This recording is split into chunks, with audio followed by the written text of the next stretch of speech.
Hello and welcome to Shusaku review number 38. So this is going to be another castle game. It is game number 36 from the book Invincible. Um, and if you watched the extra review between Ito Showa and Inoue Matsumoto Inseki, this is the same player with the Blackstones here. The game with Showa was from the 1851 Castle games, and this one is from the 1852 Castle games. So a year later, and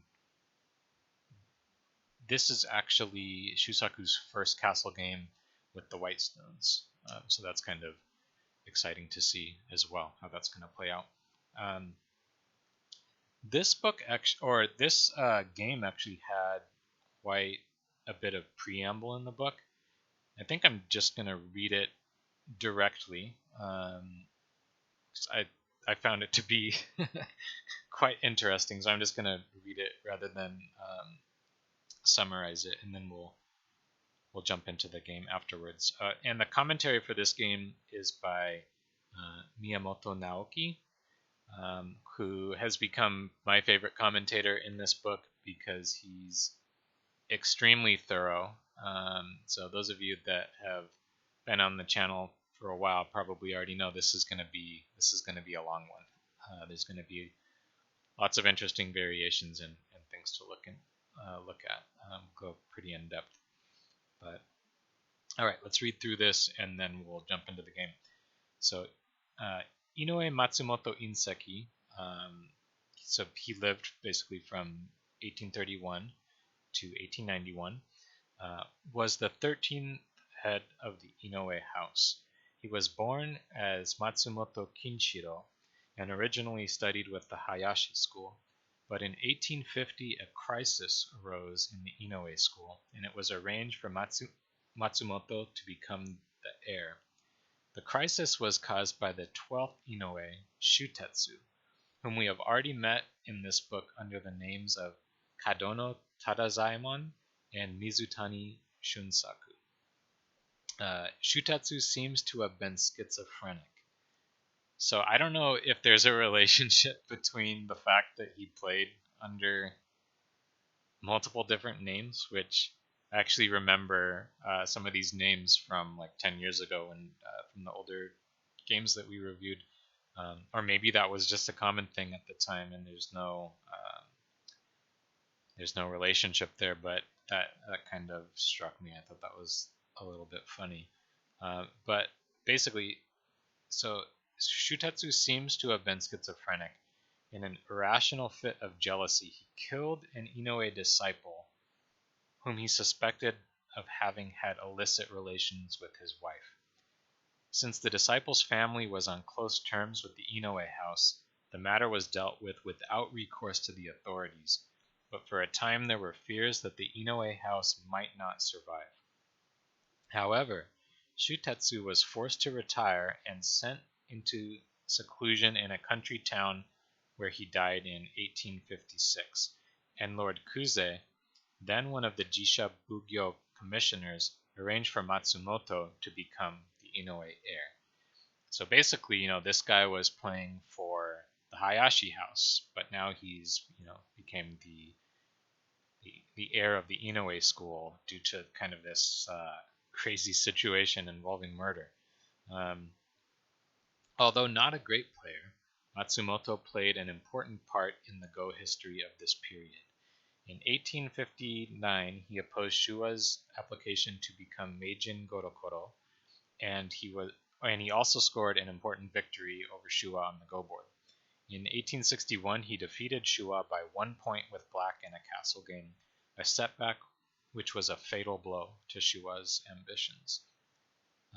The game below is the first of 2 castle games that Shusaku played with Inoue. It is also his first castle game with white. As in game 33, we find his opponent employing Shusaku's own patented fuseki against him. Alright, so that is the backstory kind of this player and a little bit of this game. And I will note that the standard here for what's a great player is very, very high, right? So when they say, although not a great player, obviously this guy was playing in the castle games and, you know, maybe not winning, spoilers, I guess, but having at least relatively close games with players like Shusaku. So I think he was probably a great player, but they're comparing to like the standouts of history, right? Like Shua and Shusaku. Okay, cool. So let's just go ahead and jump into the game. So black opens on Komoku, white answers. Interestingly, black plays the opposite corner. So yeah, in retrospect, it's a little interesting. They mentioned that black played Shusaku's opening against him. This is not exactly like the 100% Shusaku opening, but we'll see the parts that are similar. So white approaches, black plays the other corner. I guess it becomes the same at this point, even though these corners were played out of order. So white approaches, and black plays the Shusaku's Kosumi. So actually, it is the same opening. Now that I'm thinking about it, it's just that this stone was played in a different order, so white sort of had an option of doing something differently. But at this point, we're into the Shusaku's opening, and Shusaku just says, "All right, I'll follow up here. Maybe we'll get into a Taisha sort of situation." And so black's inside weaker stone needs to come out. We've seen this many times recently. And this is the only move that uses all the stones together, right? So this is going to get us into Taisha variations. Tari, connect. Black needs to help the inside weaker stones, so we connect on the inside, not the outside in this case. White cuts, and as we've seen many times recently,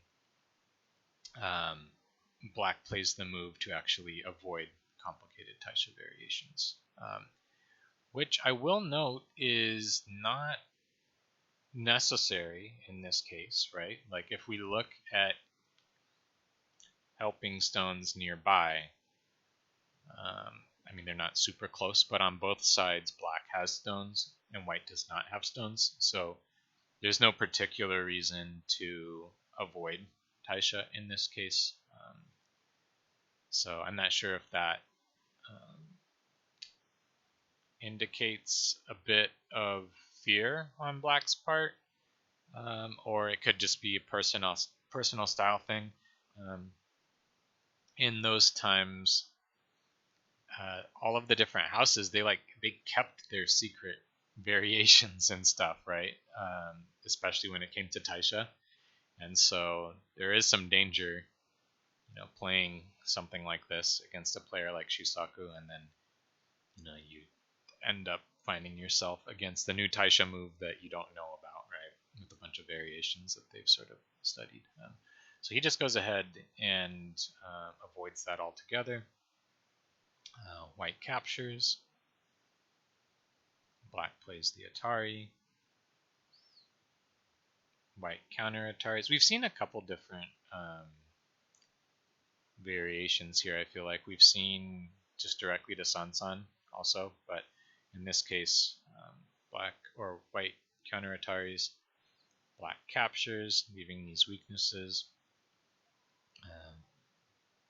Now white takes Sansan. Black fixes. White fixes.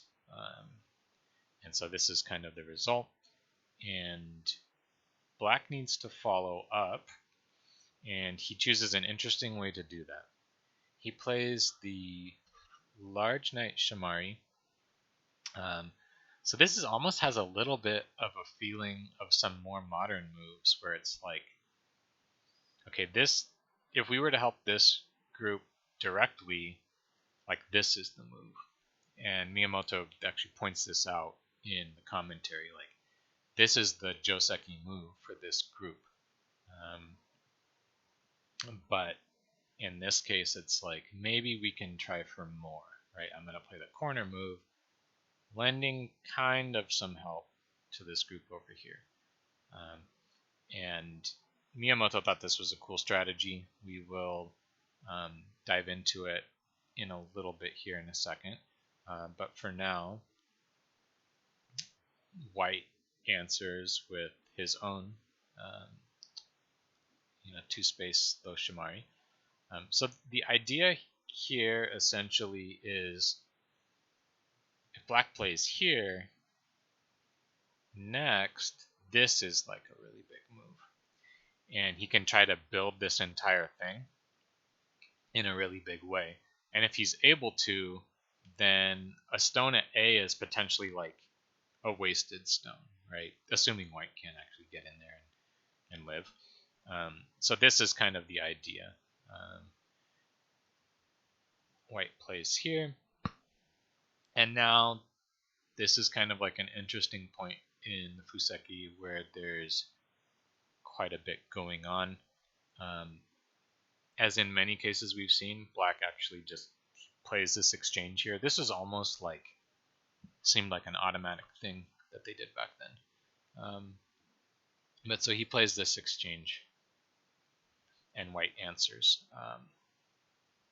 And so, as in many other reviews, there's a similar comment where Black could actually just play the left side move, which this is pretty perfect, right? And this is huge because we've got White has this nice position, but it's not really finished, right? Like it needs a third line stone to come down and finish. And the same is true for Black. So whenever you have a situation like this where both sides need the extension, this is a huge move. So like this would just be a valid move to play in the Fuseki at this point, and then leaving a pincer at A for later, right? Whereas if when we make this B to C exchange, then it's a bit different. We can't play that pincer, at least not like in the same way. So this would be valid. But the other thing that's going on is that the right side is quite large, right? So, but this would be one possibility. In the game, what Black does is he makes this one exchange and then extends to here. So we can see we're still trying to build the top and now the right side, so we're getting a moyo going. The left-hand side is still really big though, so this would have been a playable move. And if White plays on the right, it's not going to be the same move as Black, right? Like Black played here, but White's probably going to play it like around here. And now Black can still do this to attack these stones. So there's a bunch of different valid choices at this point in the opening. And just as a quick thing, this kind of feels right on balance, and this is the one that Miyamoto showed, but like we could go up to this far as White, right? We're leaving a 2-space next move. That's how you can kind of judge in this general situation. Usually you wouldn't do something like this far, right? Because now we don't have that much space when we extend. But in the game, it went like this, which means White's going to take the move on the left side. And he plays it here, which this looks right.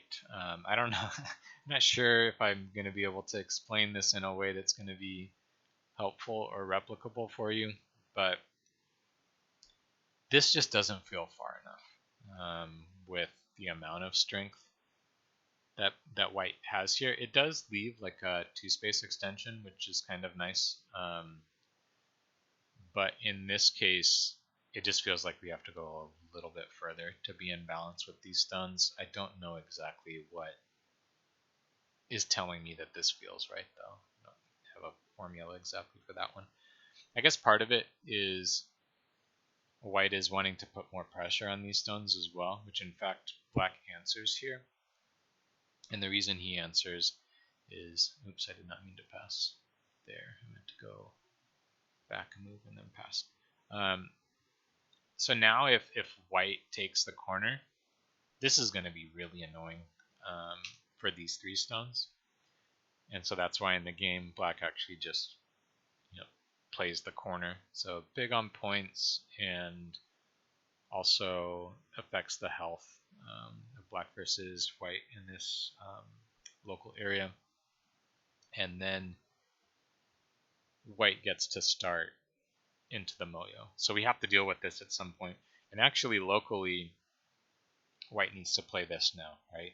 And this is a really big move, both for a nice ideal 5-space extension from the Shimari and also for helping these two white stones here. But the feeling is this is just going to be now black can take the initiative and build the Moyo, right? So he's going to be able to get this in. And now with the move on the right, it's even a bit more scary. So the feeling would be now when white comes in, he's like 1 step behind where he would like to be in reducing versus like 1 step ahead, if that makes sense. Also should have mentioned probably that with this sort of sequence, what black is looking at is something like this, right? If white Hanas, we can jump ahead because this 1 stone's not important. And white Ataris, again, the 1 stone's not important. So we just do something like this, right? And black is getting really big area on top. So that's the threat, especially with an extra stone here on the right-hand side.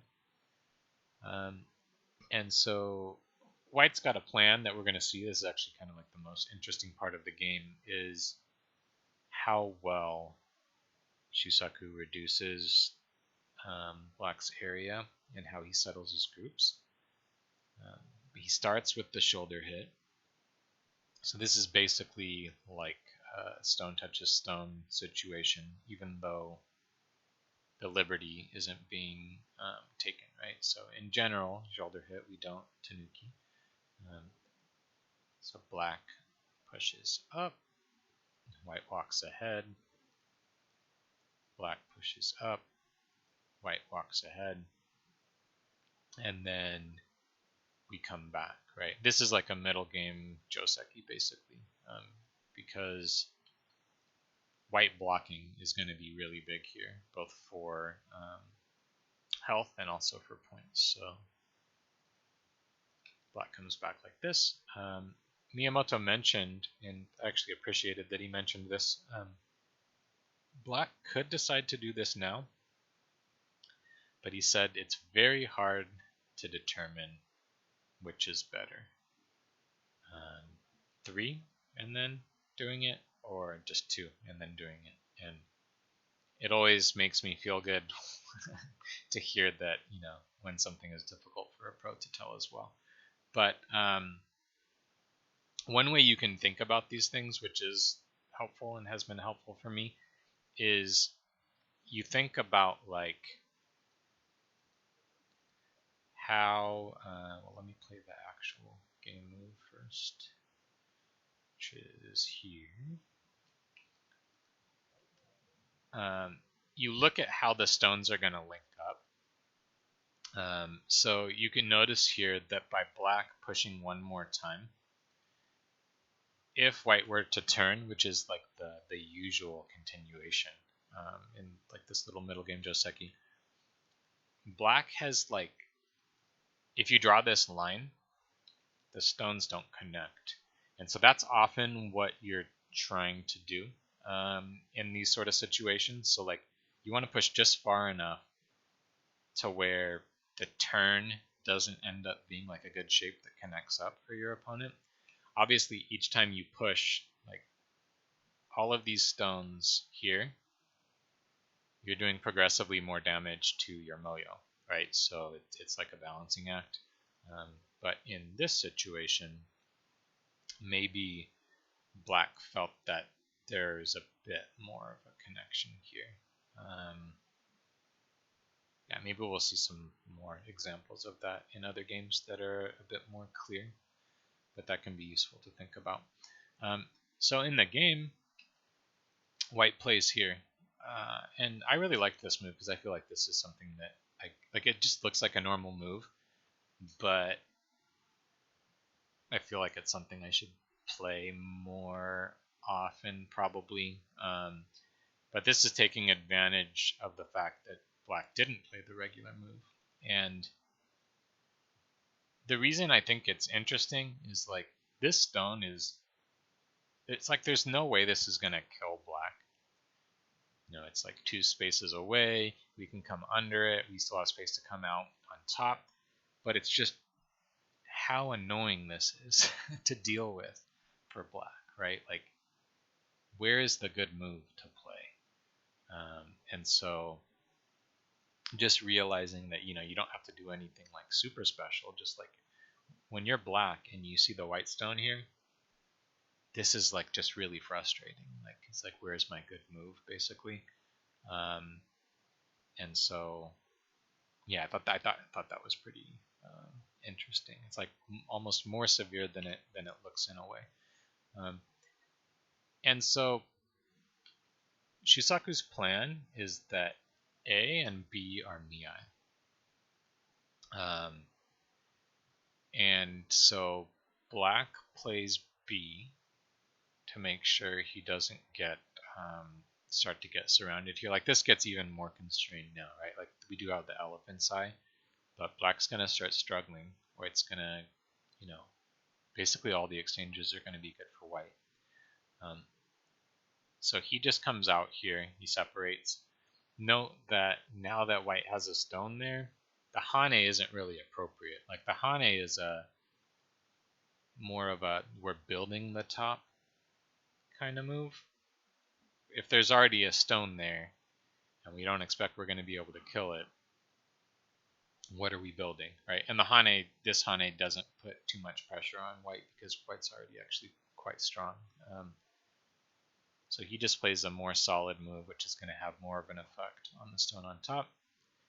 And white plays his follow-up move. And you can see that there was sort of like a plan here. These stones actually relate quite well to each other.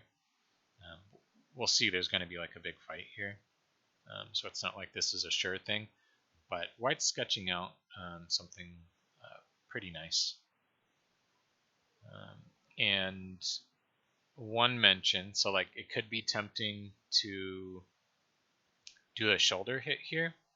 And in terms of the health of the white stones, it actually works really well. But Miyamoto said this is inadvisable simply because black is going to get like basically a large corner and potentially side territory very easily. We can see like this just became a bunch of points for free, essentially free. And in the game, it's going to be much different. You'll see. So white plays here. This has more of an effect on limiting this area, right? And black's got to attack, right? So we're going to separate these 2 stones. So we attach. And white answers with the Hane. And basically we have 2 choices, A and B. B is kind of like the move we want to play if possible, because it better separates these white stones, right? But it's a bit too weak, so we have to play a stronger one. White extends. So let's go back and look at why this is weak. And basically, just conceptually, even before we look at the variation, we can say that like there's thinness on this side and there's thinness over here. In general in Go, if you have thinness like on both sides of something like this, usually it means that there's going to be something possible.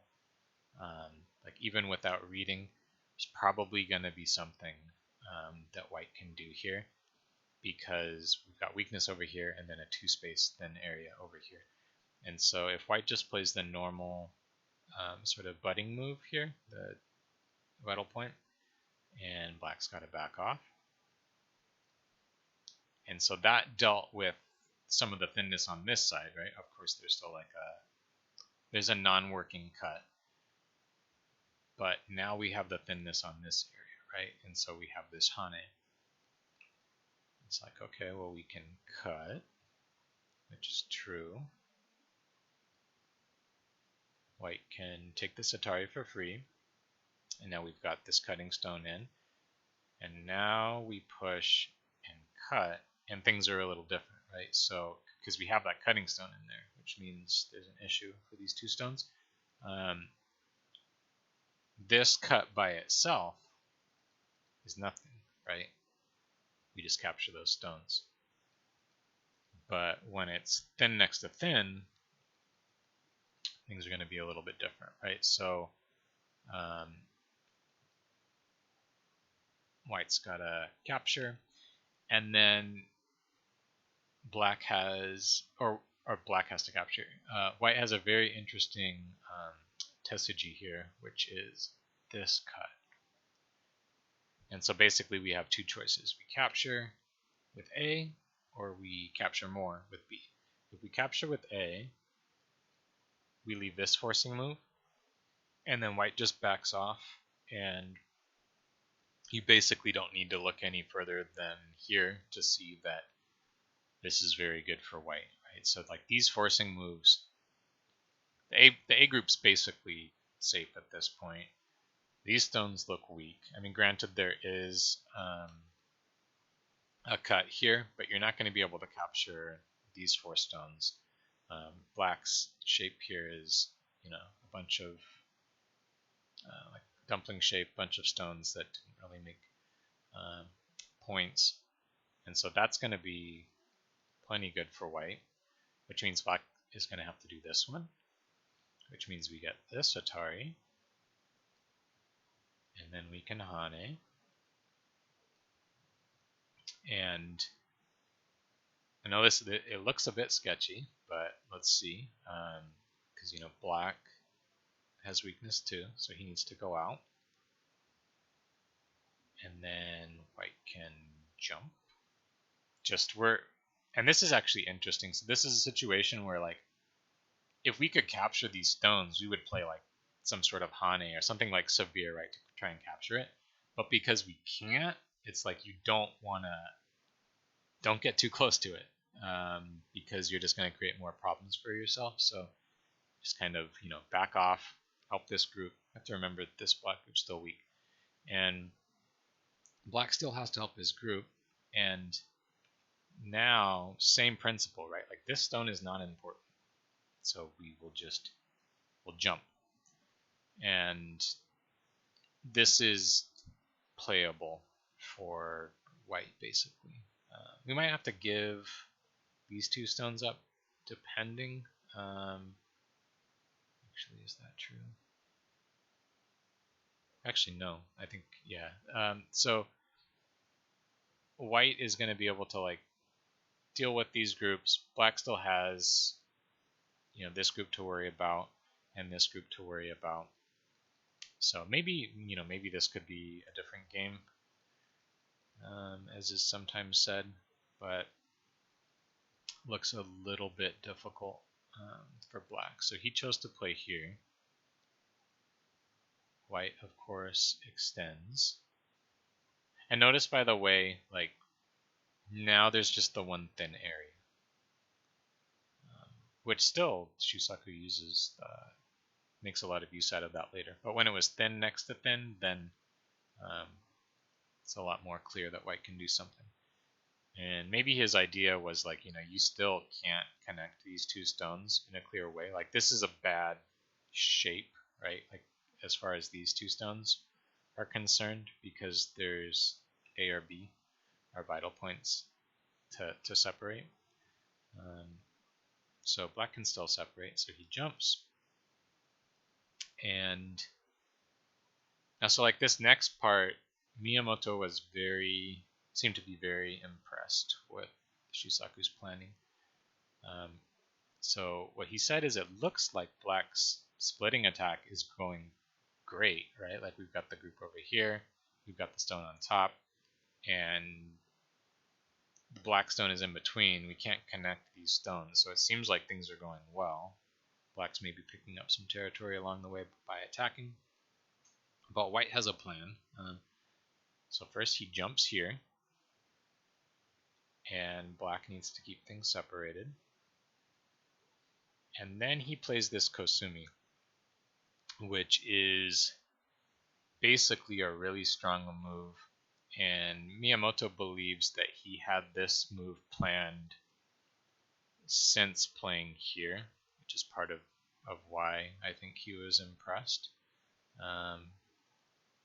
Let's go back. And this move makes Mii of A, enclosing black's group on top, or B, Haneing here and like trying to connect all of black stones. So black, although this group in the top left is getting weak, he prioritizes keeping white's groups separated, right? Because if we're going to keep white weak, we need to separate. So a couple things to note here. Well, and then white, of course, follows up here. Let's go back and look at a few things. The Kosumi is important if white jumps and black jumps.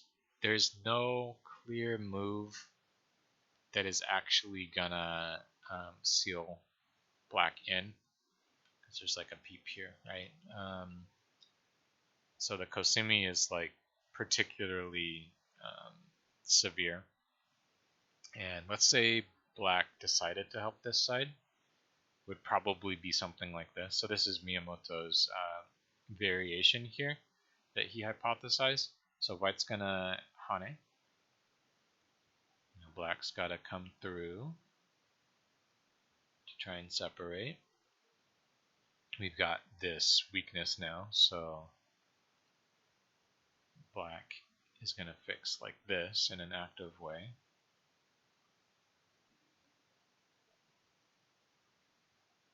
Extend. And now white pushes. Some of these moves look a little funny, but they're quite precise. Like here, for example, we're helping this group and we're threatening to push through and cut. And now we need to get this group out, but rather than go directly and then black's going to have a more severe like turn over here, push once first, because now this move isn't going to work, right? Because black's liberties are too short, so he has to extend. And then white comes out. So this is the variation that Miyamoto hypothesized, and you can see white's gotten a lot of extra health kind of naturally for this group. He's out and he's ahead in this fight, and there's a weak group for black in the middle. So this would be a bit rough. And just to take a look at this real quick. This is like, this sort of thing is not going to work. You should, like, a lot of you probably have a feel for this, like even without reading, is that like that sort of capping move isn't going to work until we have this one extra stone. I actually haven't read this, but like this, right? Like it's not going to work. Hence this kind of interesting, like this would be maybe what I would play, unfortunately, like if I wasn't really paying attention. And then now this isn't nearly as good, potentially, right? So this forcing first is kind of nice. So that's kind of the analysis of everything leading up to this Kosumi. And again, Miyamoto believes that Shusaku had that planned from a long time ago, at least when he played J16. In the game, we end up in this situation. So black splits, white blocks. This is a great point, right? First, black's group is super weak now. White no longer has to worry about one of his groups, so we just have the one to worry about. And we've got a wall here. Like this can be some decent potential in the future. And so black attacks.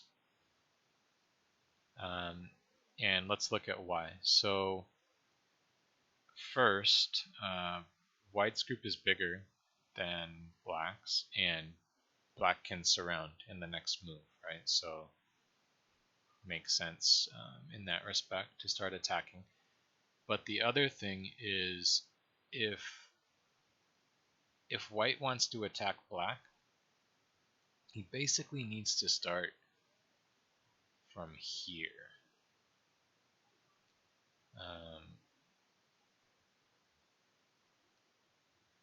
And we can imagine something like this. So peep, Atari,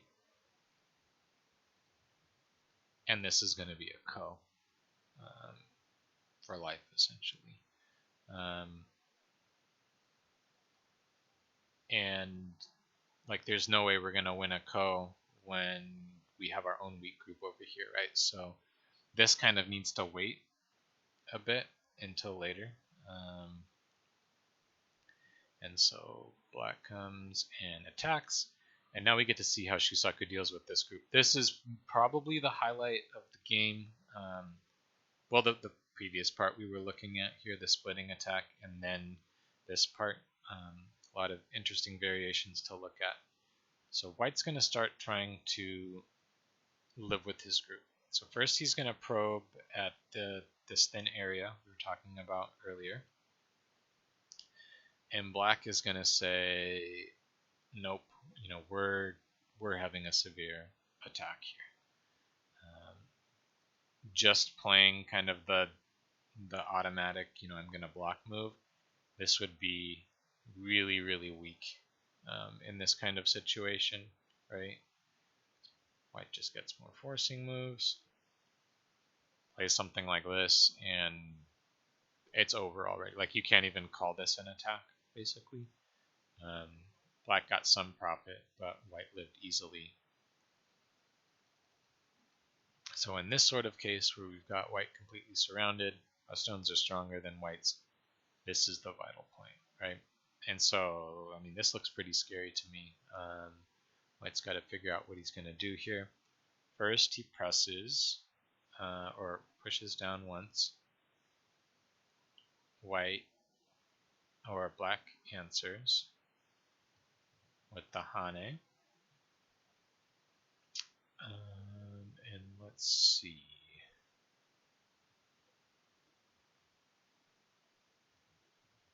There's also a possibility. So the part of the theme of this fight, I guess I would say, is there's a bunch of tempting looking moves that just don't quite work for black. But we're going to look at the variations. One of them is this move. It's tempting after playing Q15 to have this as a follow-up. So let's take a look and see what might happen here. There's a couple variations. So if we cut white Ataris, we extend, black or white has to connect, Now we need to help these two stones. White connects. Now we're getting thin on this area. So if like white shoulder hits, he can kind of push through and capture a stone, potentially getting eye space. So vital point here to keep things strong. And now this looks a little bit scary, but white has a nice sequence here. I've started to get better at this in my own games. I've started to like notice this shape in particular that I didn't before. But when you we want to get through this two space extension, like this two space jump sort of thing. And basically, what finally my brain figured out is that if we can make the A stone a bit weaker, then that's what allows us to make jump out and make the shape where the jump actually can't be cut. So let's see how white could do that. So attach. Say black fixes weakness. White comes back. Black has to block. And now you see how this stone just got ever so weaker? There's a liberty taken and there's a cut. Now we can do that jump shape. Right, there's no cut. So yeah, I'm starting to see this in my own games, like more moves ahead than I used to. And if you focus on is there any way that I can take a liberty from this guy and Sente, then I could jump out. So that could be useful. Let's look at one more variation though. Why not just block? Okay, so if we block, white turns, and now there's like an A-B Miai, right? So if we block, white can just capture, at least, can capture some of these stones. And obviously if we fix, then white just comes out, so that's not going to work. So that variation doesn't seem to be working. Now if we unwind all the way back, keeping in mind, this is not the game that we're looking at right now. In the game, black Hane, but we're looking at what if black tried this cut. White Ataris. There's also this move, right? Which comes up in some shapes, and black is saying A-B Miai. So what about this? White connects inside weaker stones. Black has to come out. There's no choice. Okay, then we can capture some stones.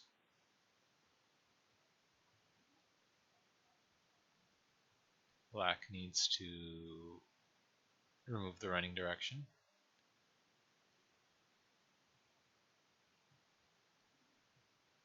Needs to block the corner. And then we live. And so in this case, white lives, removing a bunch of points. There's still a bunch of Aji on the outside. We looked at this thin area. At the very least, white's going to get forcing moves from the outside. There's also this cut now, which does not work directly. Actually, it might. But so there's all this Aji, and so that's not going to be so good. So that's kind of like an in-depth analysis of why black doesn't go even harder here. So he just plays the normal move. He's going to Hane. And now white starts probing in this area. He's checking out what's going on over here. This would not work so good. So let's take a look at this. This was another set of variations. Let's say we Hane in.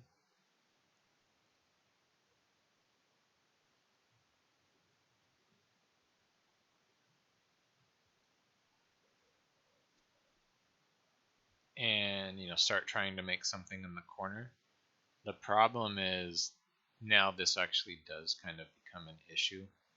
There's like an AB Ni situation here. So let's say we connect. Black cuts in Sente, then extends. Now we gotta live. So this is Sente 2. And so in this case, it may look similar to the other one, but there's less Aji for black on the outside. It feels like the shape is different, right? And the shape in here looks a bit stronger for black. And white broke less points and got less points. So that wouldn't be so good. And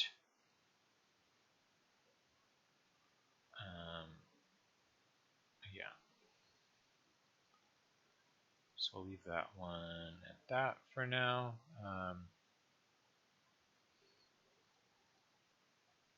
So in the game, white attaches and bends here. We're trying to get out, right? And black extends. So he's he's backing off, right? Because white may not want to because it's going to get a bit painful pushing out this way, but we have a bit of an exit here now. And this is another question. What about something more severe? Because if we play Atari here, we're also threatening to come through and potentially get at least half of the stones. So let's look at the analysis for why black kind of backed off very patiently and solidly here. If black plays Atari, white will play that same vital point. We got to keep everything connected. Now black can do the double Hane and basically seal in. But because we got this vital point, that weakness we were looking at earlier is gone, right? Because black's not going to be able to come into the tiger's mouth. So now we actually can do this. Start threatening to make some eyes in the corner. And then kind of a funny looking move, but this peep here. And you can see there's quite a lot of weaknesses. So if black answers, white can actually just play here. And this basically looks like two eyes already, right? These two being the eyes. And there's more that can be done in the corner. So black's probably not going to be happy with that. So let's say we play, this is the obvious move, right? This is the KGS move that we would see for sure. So let's say we poke this out, then what's going to happen? White pushes through, cuts, very obvious threat on one stone. And now you can see immediately that black is about to be the one that's getting attacked here, right? So push through, can't block, so we back up. And now there's a question, can we block or not? Let's say we don't. We just keep backing up. And then we have this peep. And now it's it's very clear that it looks like black's going to be the one dying here, right? Not white. So let's go back. What about this one? This one is actually even more interesting. I would be pretty amazed if they actually read this out. It just seems too insane to me, but maybe it's possible given how much time they spent reading. But yeah, let's go through here because this one is kind of a spectacular finish. So we have to Atari to help our 3 stones. Light goes down. We can't do this, so we have to connect. White turns. You can maybe start to get a feeling for what's going to happen here. Black turns, white blocks. We can't go down because we're going to lose the Liberty race if white just blocks. But if we Atari, then there's counter Atari, Atari, and even though there's these black stones so nearby,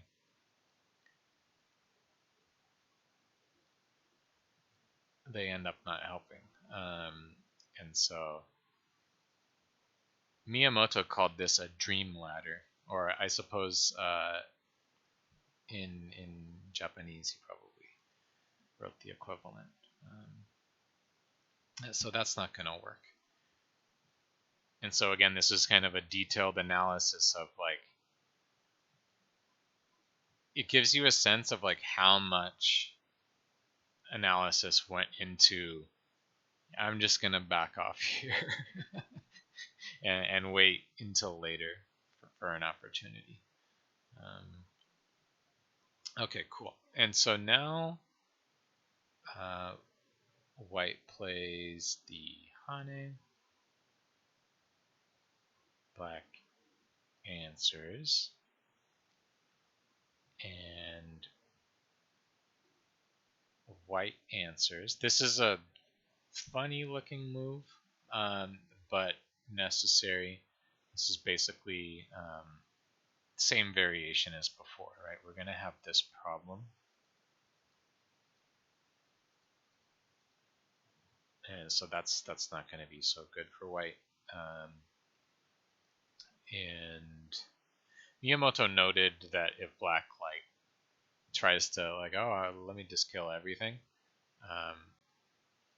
this actually does capture these two stones. So yeah, black does need to extend here.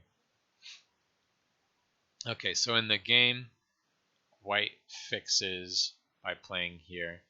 Yes, it's an empty triangle, but the shape kind of works out in the sense that it gives us this Hane next, and this also makes it very hard for black to actually cut here. So yeah, black actually plays here. It's another weird looking move, right? But this is basically what he has to do, because if you cut, then there's like no answer for this move, right? Like you can't play the move you want to play because double Atari is coming next, and doing anything else, the white's basically just going to live like almost immediately. So that's why he plays here, which keeps it really solid. And if you notice, this is where white would play next, right? To just like live in the corner really easily. So he plays the solid move. One thing to note, which is kind of a fine detail, is note that white played the Hane first. Like if he just does this, then black can play here and like all the Aji is gone. Like black is just solid now. And I mean, I guess not all the Aji is gone, but like most of the Aji is gone. So sometimes you need to, be aware of those moments where it's like you need to make the exchange before it's too late. And a lot of times you'll experience this in a game when you miss it. Like you feel like you should have been able to do something in an area, and then your opponent plays a move, and then you just kind of realize nothing's gonna work after they played that move, and you can kind of go back and dissect it after that and see maybe what you could have done. But sometimes it becomes obvious in that way, and it's a little painful. Okay, so white's going to continue trying to live. He attaches here, and then plays here, starting to get some shape, right? And then he comes back and plays here. So white has basically lived now. Yes, there's this like Atari, like black's going to be able to break a lot of this space, but they both realize at this point, like, there's enough eye space here that white's alive. Plus, there's some moves here too, right? So this is kind of like done for now. And we can see that was like really involved and pretty intense on both sides. But white has, pretty magnificently handled these groups, right? Pretty good sabaki here. And so now what do we need to do? White's group's fine for now. Black is pretty okay. There are some weaknesses and things around for some of these stones, but nothing serious. So now it's time to deal with these stones on top. So first makes a Hane in the corner. White says, nope, can't live in the corner. Then makes the extension on the side. And now, white basically sees that group is good enough for now. Any follow-up I'm going to save for later. This is like a big difference, I think, between probably most of the games that we're playing, including myself in this, or watching on KGS or other places, versus like a pro game, right? It's just so tempting to continue. But note that these situations where it's nope, they see that it's there, but not time for that anymore. So what's the unfinished business? Basically the fight that started from here, like this whole situation, is done now. And if you remember, we never helped these stones. White wanted to get a jump start on reducing the Moyo first, and so now white finally comes back and helps those stones. So he got a chance to do that. So it was nice that black got to finish his attack in Sente and help his group, and then white got to finish with Sente there and get this point, which is very, very large.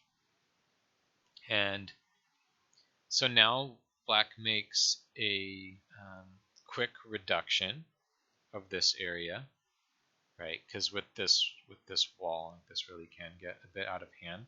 So it just does a very light reduction. So you can take your points on the fourth line, but that's fine. I thought it was a little funny that Miyamoto felt it necessary to point this out, but he said that this would be a bad idea. I hope this is self-explanatory with how much white thickness we have here. So he just makes the one exchange here, and then goes ahead and plays a very large move, which if we look at the board, the biggest open area is kind of on the bottom here now. So he plays here, which note this is a 2-space Shimari. So this is almost like a standard sort of approach, I guess you could say, to a Shimari, threatening to attach at this 3/3 point and take the corner away. So it may look passive, but white answers. This is kind of like the standard correct move. So if this was a small Shimari, black wouldn't play here. He would do something else, right? Like maybe attach to get forcing moves, or maybe play M3 to put more pressure on these stones, or just do something different. It's very specific that this is the 2-space Shimari that he's willing to play so close. So white answers, and then black gets the 1-space extension. We can go ahead and look at some variations here. So let's assume we take the side away from black. That's going to be just fine for black. We'll just switch over to the corner. And if white keeps things really solid in this way, we'll just take the corner, and that's great, right? Like all these stones on bottom for white aren't making that many points. There's still like Aji with O2. Depending on how white answers here, there could be like a cut. And we just took the corner points away. So this wouldn't really be a good exchange for white. And if we try to do something more severe, that's just going to leave a bit more weakness, right? So if we Hane back, Atari, extend, Atari. Gets a little bit complicated, but more or less straightforward. We can go to capture this one stone. White plays kind of like this counter Atari Tetsuji. We need to answer. And so we do get sealed in, so maybe it's starting to look a little bit good for white, but actually it's just fine for black because we can cut. And yes, white can Atari, but there's no saving this stone. So this result would be just fine for black, right? We're getting this area. White can't save that stone. What white has gotten on the bottom is nothing, to write home about. So this is why this is the correct move. Let's just keep this really big solid corner. We have like extensions over here, maybe some peeps we can do later. We'll see against black shape, and black's still weak anyways, right? So just nice, solid, steady. Black extends, putting some pressure on white stones down here. Black pushes up. This is a very thick move.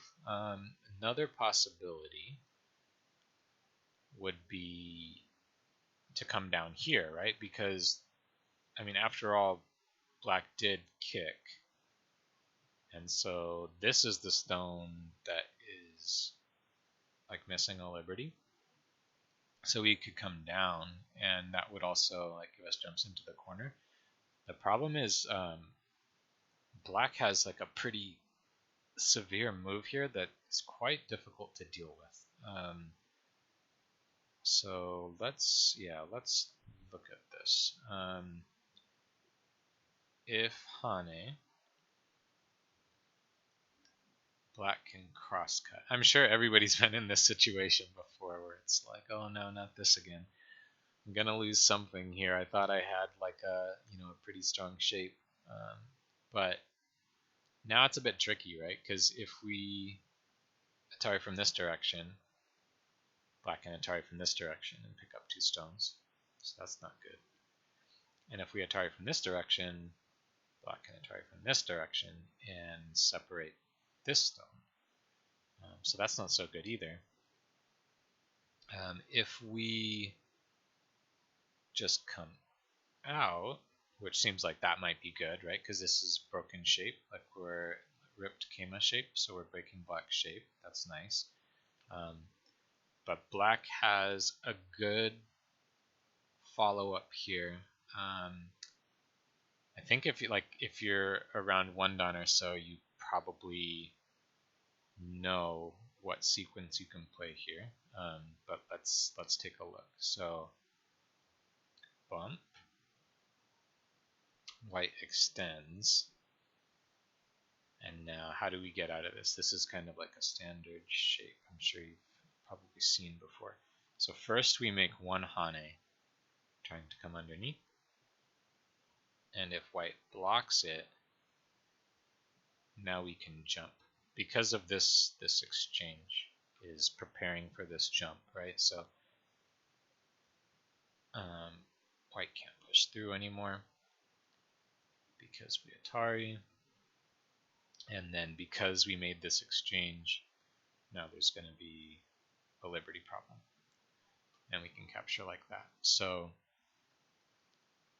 basically this is just going to be a good move that's going to be difficult to deal with. So Shusaku's move here is seems like it's better to play first in this case. And after this,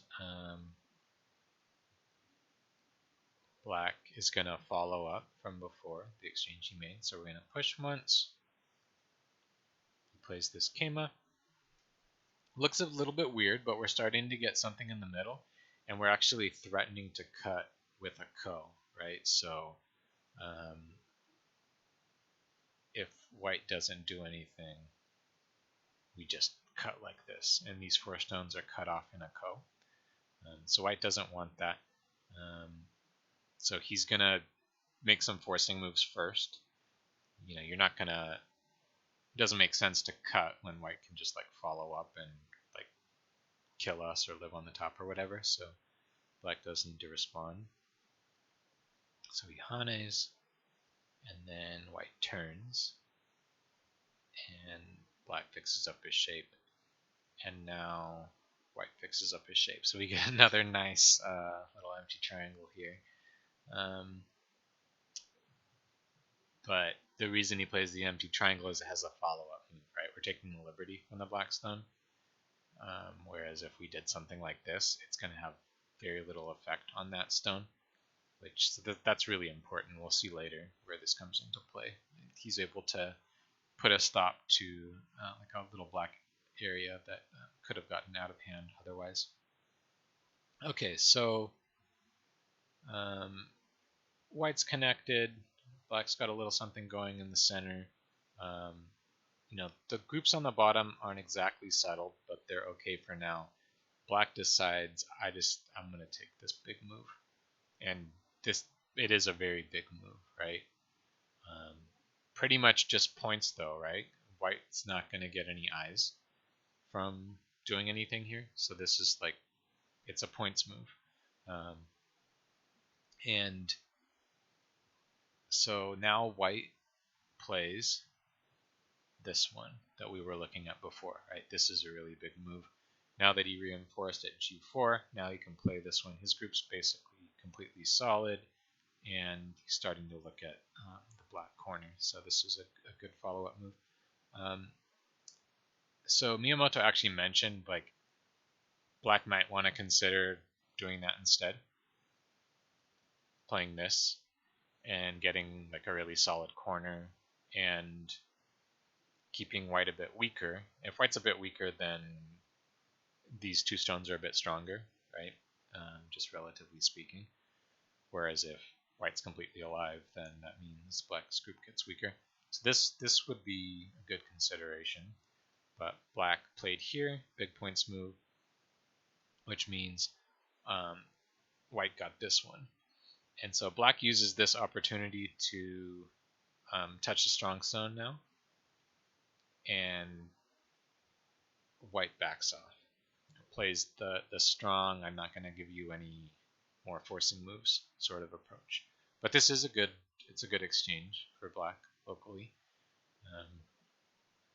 And now he's going to go deal with this situation in the corner. It's difficult though because we have this white stone over here. So we've got like this area, and we're open from 2 sides basically. And so let's see how this plays out. He goes like all out to the max distance here, you know, leaving no space between the stones, trying to get as much as possible. And white says, nope, I'm coming in. So this is like an example of a great example of fighting spirit, the whole sequence that happens here. And there's another one later in the game. So let's take a look. Basically what's happening here is if black blocks, which would be like the normal move, then white gets this. And he feels, black feels, you know, not satisfied with this. This doesn't feel like it's enough. There's going to be follow-up moves for white, either Kosumi or depending on what happens in this area, maybe even an attach. And so it doesn't feel like black's getting a whole lot. On the other hand, when black plays here, if white answers, now black's going to play here, and it feels too good for black. So it's like we have too good for white, too good for black, and so the result of that ends up being this this like fighting spirit sequence where it's like, well, I'm gonna break your area, and okay, well, I'm just gonna break your area too, because if I don't, you're gonna get something better. So let's follow this sequence. They basically just a bit of mutual destruction here. Pushes in, then pushes up. Still has the clamp because these stones are here to escape to, right? So white has no answer for that. Black can connect underneath. So we're breaking the left side, but white already broke our corner. And now it takes another step in, right? We might be tempted to block here, but nope, we're going to just continue bothering black. And now there's like some shape area or issues here. Black plays Keima, kind of inducing white to come through, and then blocks. And there's still some issues here, right? Like white can jump here, and basically all of the eye shape is gone if he does that. And obviously there's a bunch of black stones peppered in this area, but there's shape issues there too, right? So like this is kind of a real thing that could happen, is the eyes just go away.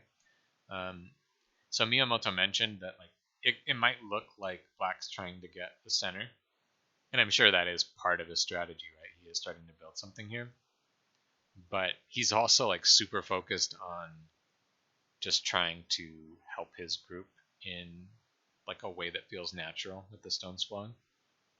And so this is how he went about doing that. And now comes the empty triangle follow-up. White gets the Hane, because at this point, if black plays here, a lot of this is going to be territory, right? Like we could come in to some degree, but there's probably 2 or 3 lines of territory here that black is going to get. And so that's like the sort of detail, that they're thinking about. Okay, it's an empty triangle, but it gives me, it removes the liberty and gives me the follow-up for later, whereas just connecting solidly wouldn't really do anything. So that can make that, that can like swing a game depending on what's going on. So Hane, Atari, black gives it away and connects. And there's probably a lot of variations here, but it looks a bit unsafe not to give it away. Let's look at the variation that Miyamoto showed. So like if we connect, which is tempting, right? White can Atari, and then play this very interesting move. I don't know what it would be called in English, but in Japanese it was called Tsukekoshi, I believe. But he could play here. Like obviously black can capture this one stone, right? But then white will just like counter Atari and come through, and this whole group is weak. So like that's the problem, is that this whole thing is weak, like we talked about. So, and again, thin next to thin, right? Keima. So like something's gonna happen. So let's actually look. So black like answers like this. There's stuff going on over here, but it doesn't matter. White can force here first because this group is weak.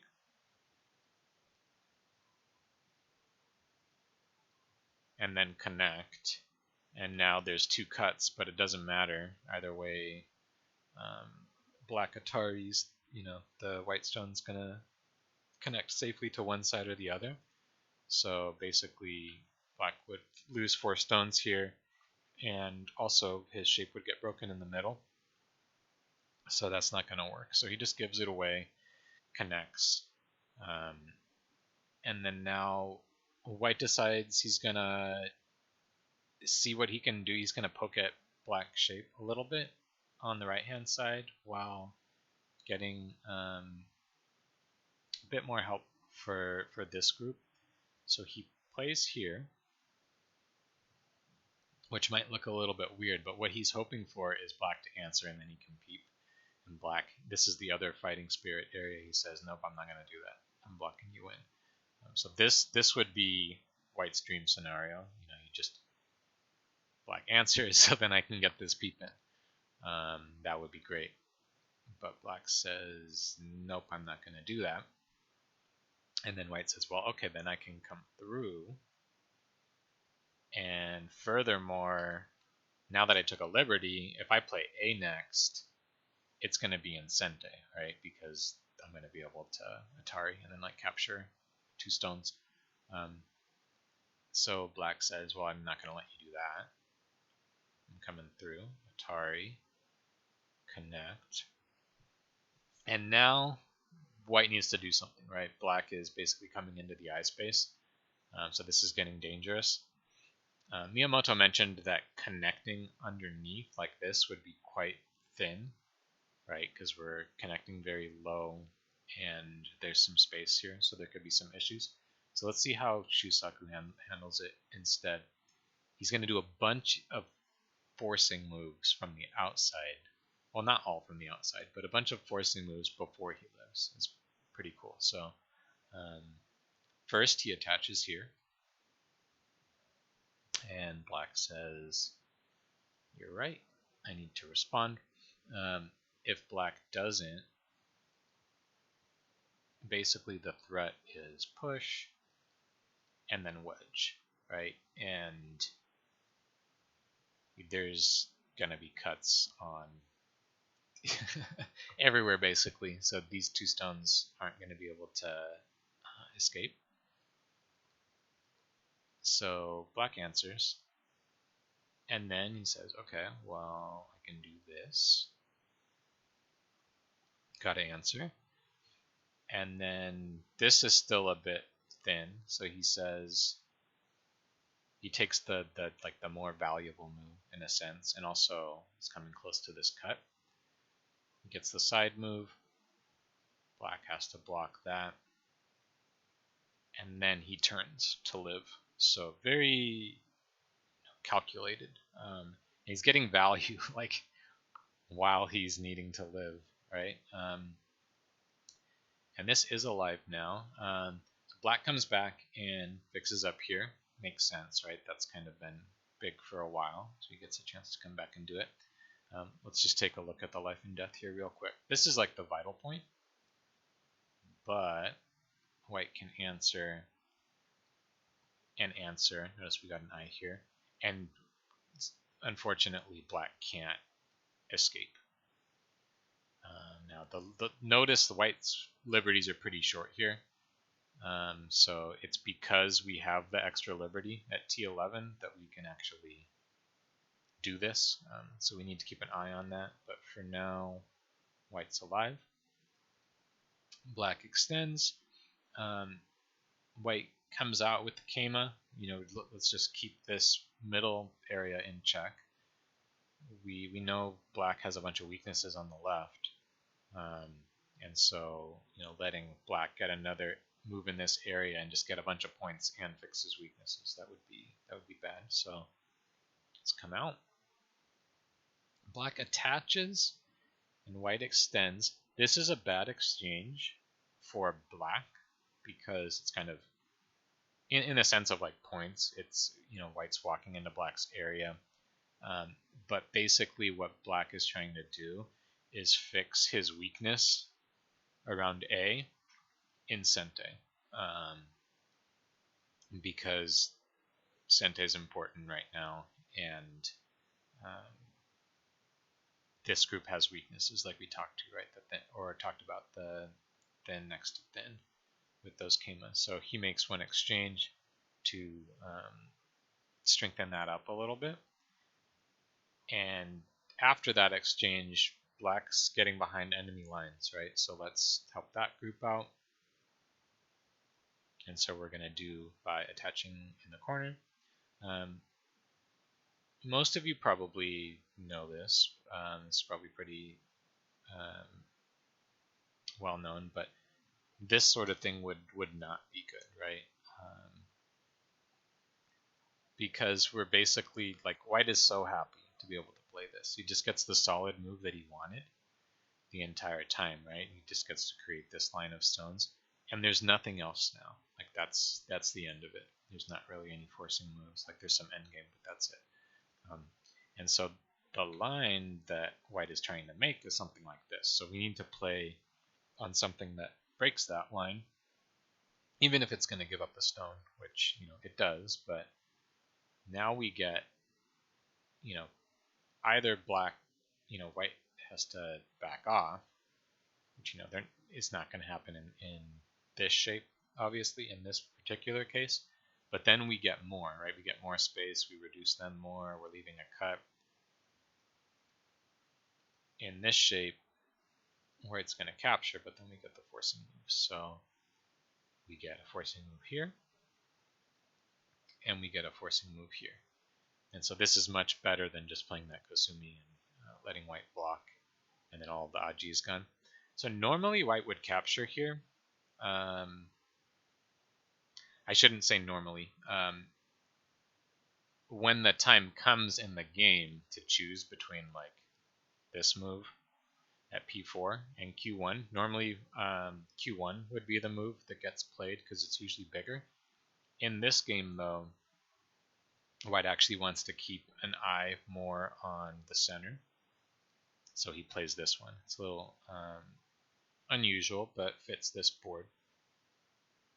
And then black comes back and plays a very big move here. So I guess I'll pause here for a second just to point out that basically groups are settled now. Things are pretty well connected or alive, and we're just going to be looking at a pretty involved endgame. We'll see how they play this out. Black blocks here, which is a really big move for the reasons mentioned earlier, right? White could have jumped and peeped at the eye space and caused some problems there. So he blocks, and now white's going to start playing some big moves. This, of course, is a very large capture. Black answers, and then white makes one more exchange before capturing. So this is kind of interesting on timing here as well. So Atari, and then capture. And the reason he does that is black can just play at A and capture everything, or capture the one stone. But once we make this exchange, black can't do that. Let's see, where was black's next move? He jumps in. He's just going to keep breaking this area. I wanted to mention there is this ko. We can cut in ko, but that's different than being able to just play one move at A directly to get the points. So this is a good exchange for white. I guess I also should have mentioned, I don't know if I would make the same decision in a game, because I don't think my counting is at that level yet, especially when in like a real game with timing or with a clock. But it was mentioned that this move at D18 is bigger than blocking at A, which may be very deceptive, especially later when we see how far black actually comes in.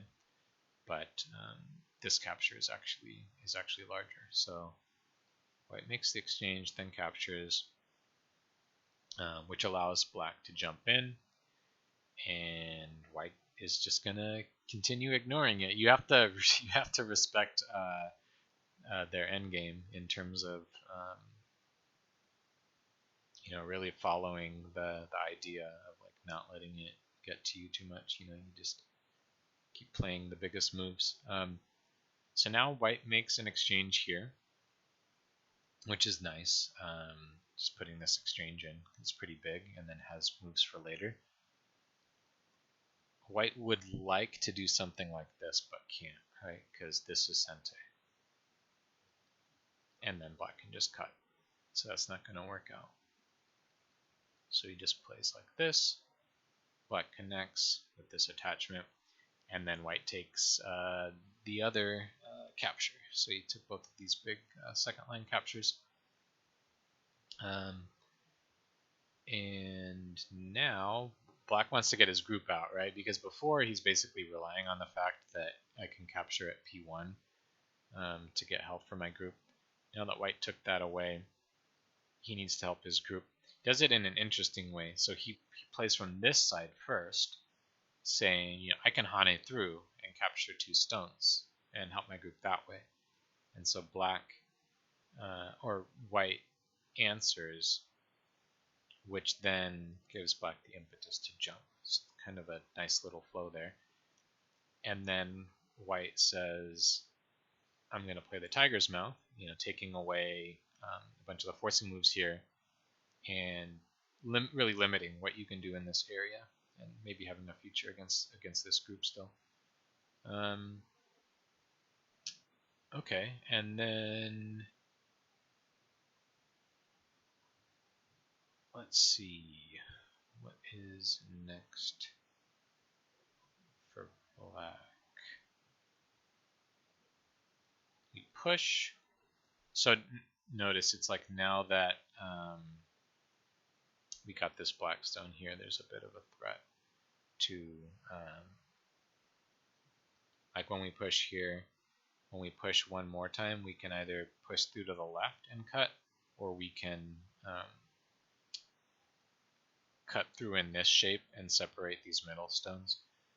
So White's got to be careful about that. And then we jump.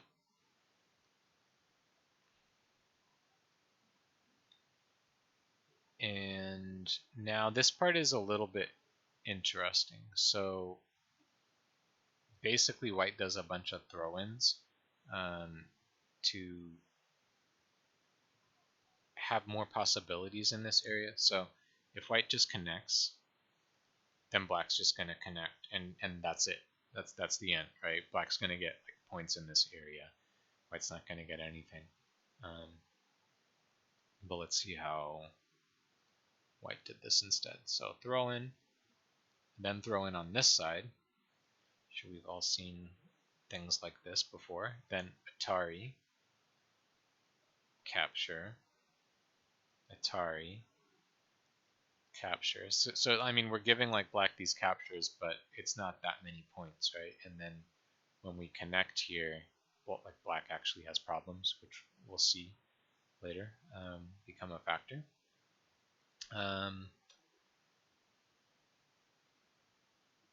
And now Black attaches, try and make a little more shape here. White takes the ko. Black has to answer because it's very big. And then White takes the other one. Black takes back. White Hanes. And then Black plays Atari and bends. Gonna play natural shape here. And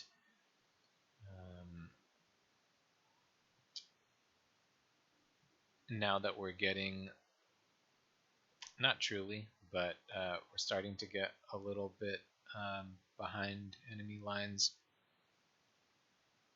Black just says, well, let me do this one for the health of my group because it's also really big points wise as well. White agrees, that's a big move. And then Black plays this really interesting endgame Tesuji here. This is a pretty cool move. So basically White backs off because he wants to keep Sente, which allows Black to connect. If he doesn't, if he blocks, what's going to happen is Black can just simply push, kind of wedge in here, and White needs to connect, and then Black can block, and we can see here that White still owes a move because if White or if Black Hane is at A, it's going to be a ko, and that's really big, right? So that was the meaning of this move, and White just said, yeah, I don't want to take Gote here, so I'm going to let you have that. and then finally comes back to Atari over here. Black kind of pokes in at the shape here. Miyamoto mentioned that if black takes the ko, at this point in the end game, white's probably going to play here. This would probably be his next move, which is quite large, right? But so he plays here, and white pushes up, starting to get into the center area. Notice that although there's a peep here, black can't cut yet, right? Because we're just Atari and then Hane, and black only has 2 liberties, so not going to be able to get out. So we don't have to, although this is a shape point, we don't have to immediately react to it.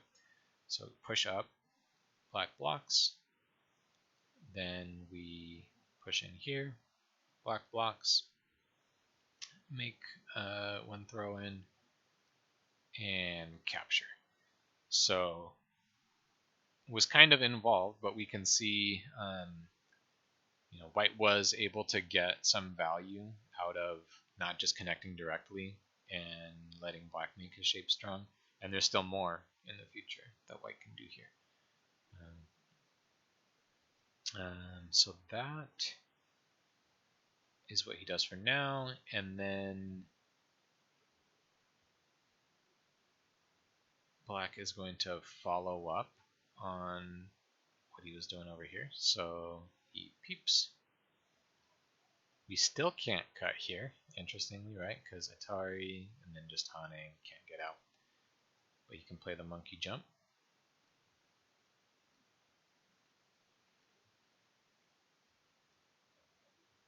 And we make the exchange, but we don't, we save the connection for later. We don't have to connect immediately. Black plays here. If you remember, this was Sente, so white connects. Because now we have an issue, right? We can't do this anymore. So white connects, so we can answer like in a different way. Black Hanes. White says, if you're going to close up from that side, I'll come in from this side. Black says, okay, this group is getting, behind enemy lines a little bit, and it does have lots of different shape things, so play this. It's a big move in any case.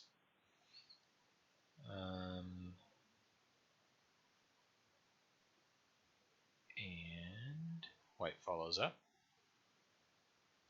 So peep, peep, push in, threaten. Black answers. Okay, and what was next? This endgame was pretty involved, and is part of the reason why this video has been taking a little longer than the previous ones. Studying the endgame. Okay, so white wedges in. Black can't capture, right? Because we'll Atari through, so he has to kind of respect this.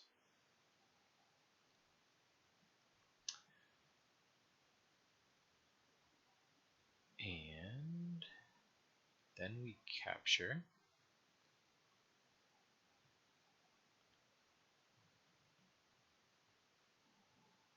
Black plays Atari, decides to reduce a bit over here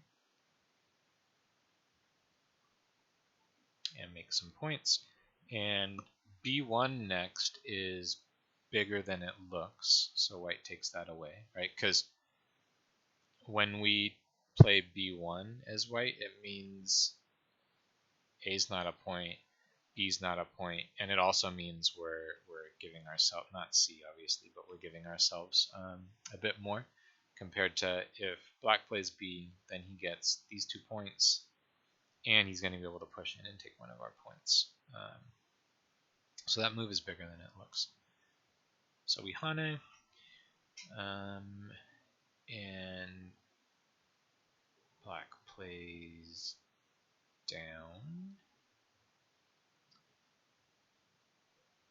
And let's see, for white captures.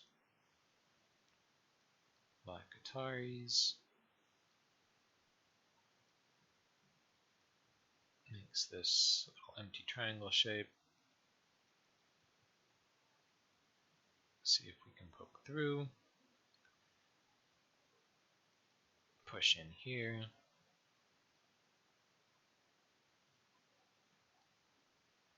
Come down on the bottom. Black plays Atari. Gets his Atari in on top. And makes a forcing exchange here. Separating the stones, which means it's going to be more forcing moves later that remove some points. And then comes back, plays Atari.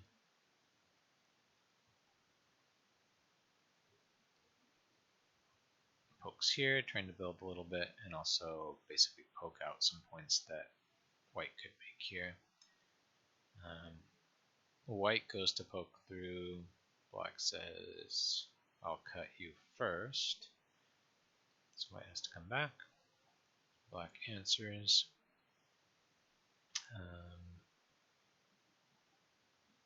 White continues this move before.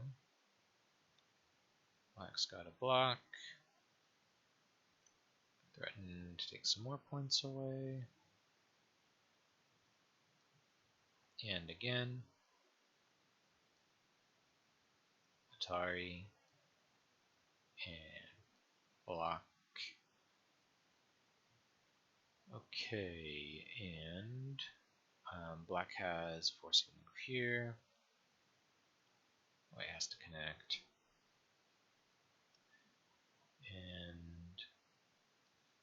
And this is Sente, right? Because if we throw in capture Atari, white can't connect, because then we'll capture. So white has to connect. And make sure I don't miss anything. I think it's time for this Atari. Oh, no. There's this Atari first.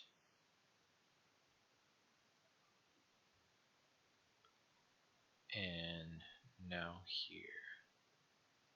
Atari. And so now white tries to get the last few points he can, really. The board's filling up. Poke that out. Poke a little bit of this out. And then now it's not much left. There's this ko. There's this ko. And there's this, but we can't connect it anyway. So black's going to get one of the ko's, white's going to get the other. So black connects, white captures, and forces black to connect. And then white connects. And that's the game. And so Shusaku won by 2 points. If you remember, Showa won against this same player by 1 point with the white stones in a very different sort of game.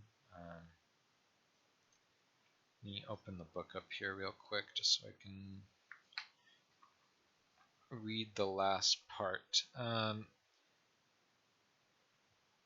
So Miyamoto said, Inoue did not make any bad moves in this game, but still he was outplayed by Shusaku, who seemed to work his way imperceptibly into the lead. The key factor was his skill at settling his groups as demonstrated in the fighting at the top. This game can be considered a masterpiece for white. White wins by 2 points. Cool. So I'm going to make one last pass to these diagrams here, making sure I didn't miss anything while playing things out. I see one minor thing already.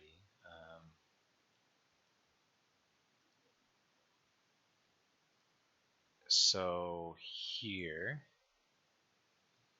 normally, I started to talk about this. So normally white would turn, and we would get something like this. But perhaps Shusaku felt this was going to be too simple of a game. Because the thing is, like, yes, we're getting a bit more strength to break the top, but we're also leading black directly into our area, which is not so good. So it seems like he decided to just go directly for the main thing first, which is like black's top area is the biggest thing on the board, kind of like screaming out to be taken care of. But normally this would be like the next move, just locally speaking. Um, there also would be a possibility, Miyamoto mentioned though, that rather than Hane here, black could just start this now. So that could be a possibility. Let's see.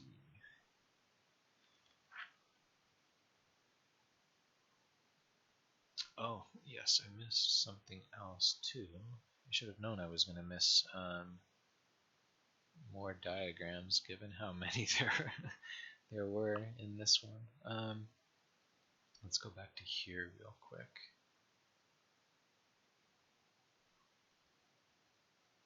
I'll look at this again real quick.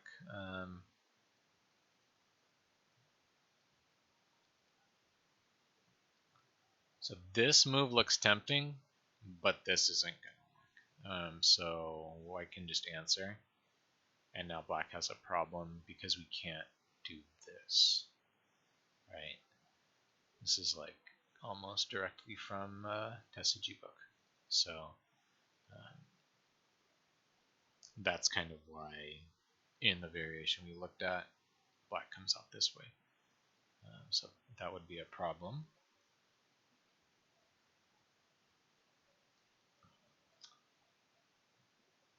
Okay, we covered that and that.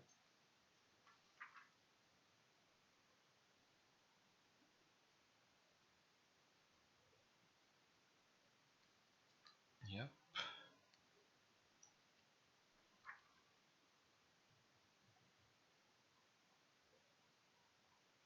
Cool, yeah, I think that's everything.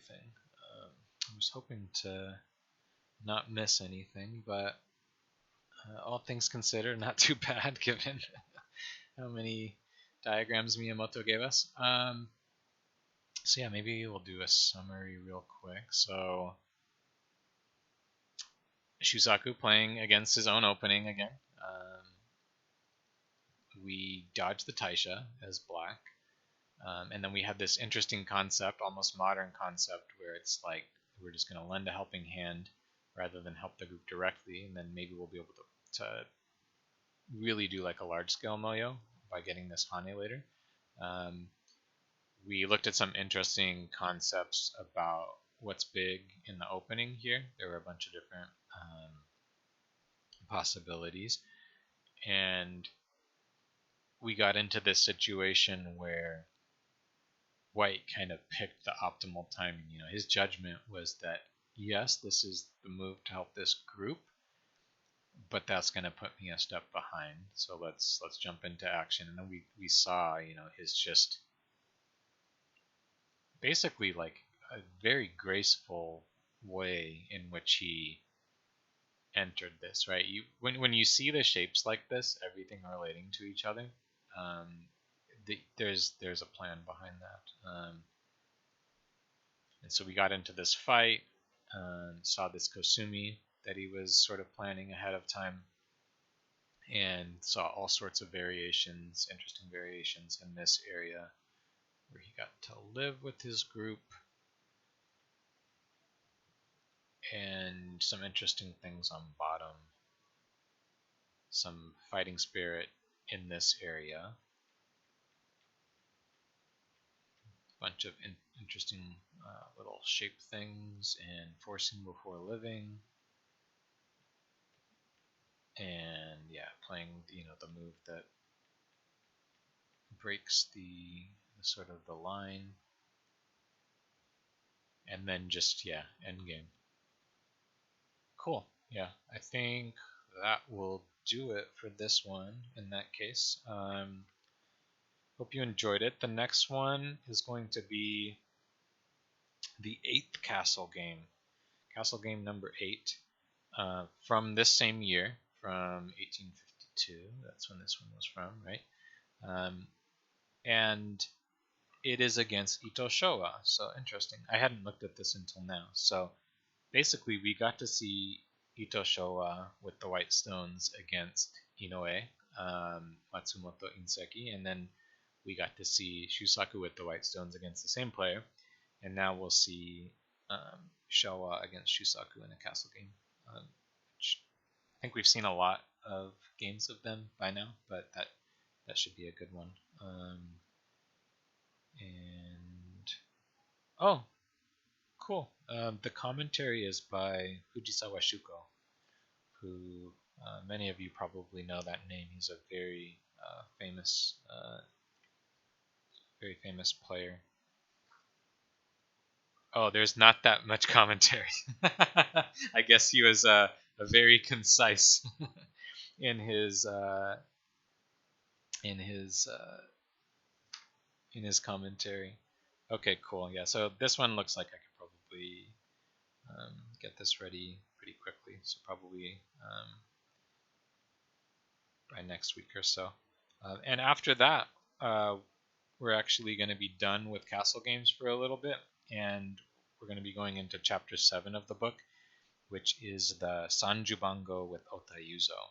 And Sanjubango is 30 games, right? San being 3 and Ju being 10, so that's a 30 game set with Otayuzo, which basically is what they would do back in the day, right? To say like, okay, let's see who's really better. We're just going to play a bunch of games. And we'll talk a little bit more about it when we get into that. But it's interesting because in these series, if one person starts winning a lot, there was like a whole set of rules about like I don't remember what they were exactly. We can talk about them when we get there. I'll look into it. But if one player wins like too many times in a row, then they'll adjust like the komi or add handicap stones and stuff. So a lot of these series end up actually not being played out all the way, because once it gets to the point where one player is forced to like a handicap that is a little bit embarrassing, they'll basically just cancel the match at that point. But cool. So that's a little glimpse at what's ahead. Hope you enjoyed this one. Cheers.